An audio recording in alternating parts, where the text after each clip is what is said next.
Hey everybody, in this video we are going to be unboxing an oracle deck, the Shaman's Dream Oracle, which has been created by Alberto Villoldo and Colette Baron-Reid. Now the illustrations are done by Jena, DellaGrottaglia. I hope I said that right.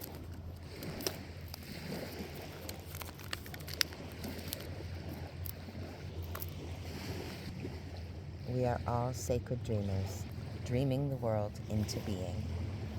Wow, that is absolutely gorgeous. I'm really excited about this deck. It's a guidebook. It gives you a good introduction and how to work with the deck, how to ask questions, doing one card or 3 or 4 card readings, and then goes into the definitions for the cards. Discover your true destiny as the dreamer. It's the first card of the deck. A tidy house, clarity and organization. And there's the back of the deck. I like these illustrations. Number 33, Joyful Muse. Inspiration, card number 16, Empty Well, time to replenish. It might be what you're doing right now. Ooh, look at this one. Root Girl, the Disowned Self, card number 46. Let's look up the meaning to this one. Look at that. That is absolutely beautiful. Disowned self, hidden beauty, the need for acceptance and love. Root Girl sits shivering, unclean and naked at the base of a tree of the self. She is unloved, unwanted, and shunned for her deformities.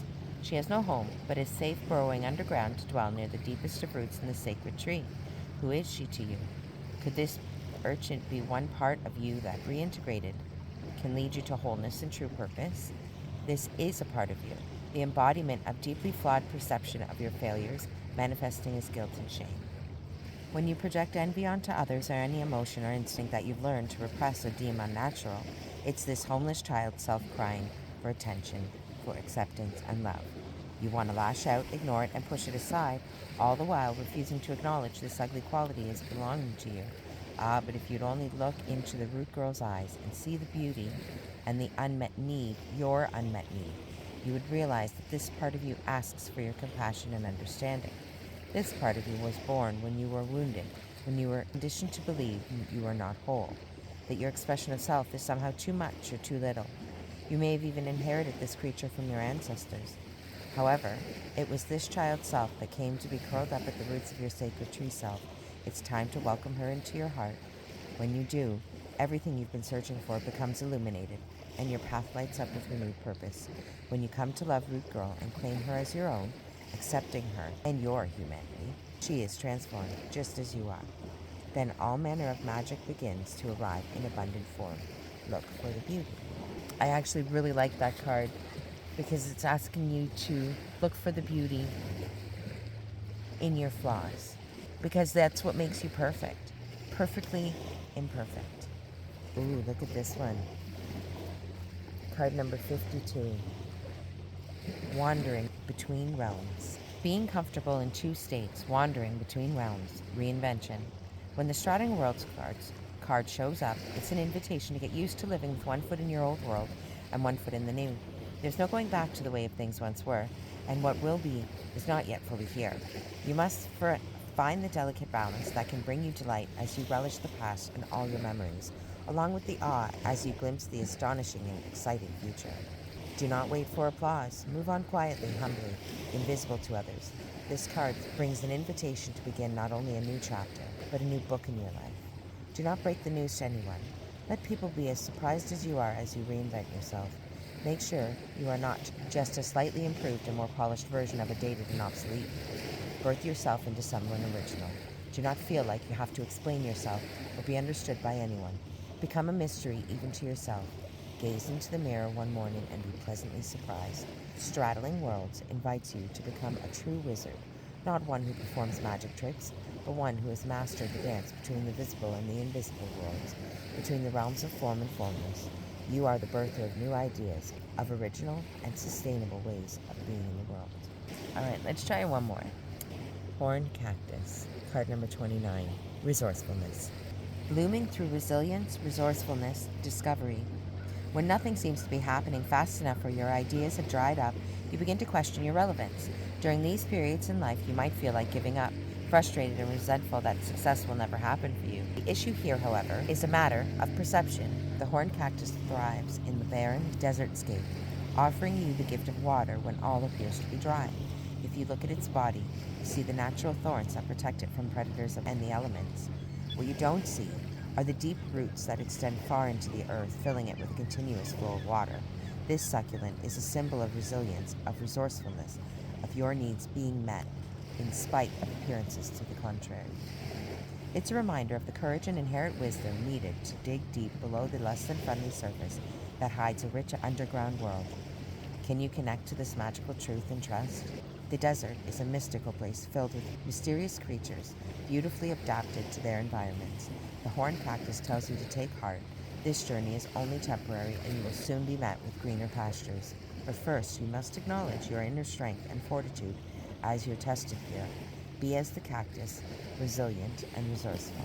All right, I'm going to give the cards a quick shuffle, and these, of course, will still need to be cleansed before I do a reading with them, of course. But I'll take care of that.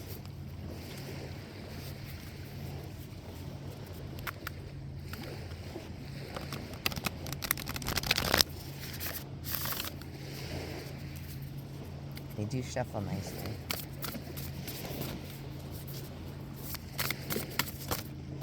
Ooh.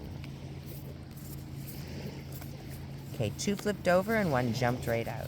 So the 2 that flipped over are the wall, obstacles, card number 56. An unmarked trail, revelation, card 57. Now remember, this deck has not been cleansed. We're just playing with it right now. But what jumped out was dances on 1 foot, card number 9, balancing act. So let's look them up just for fun.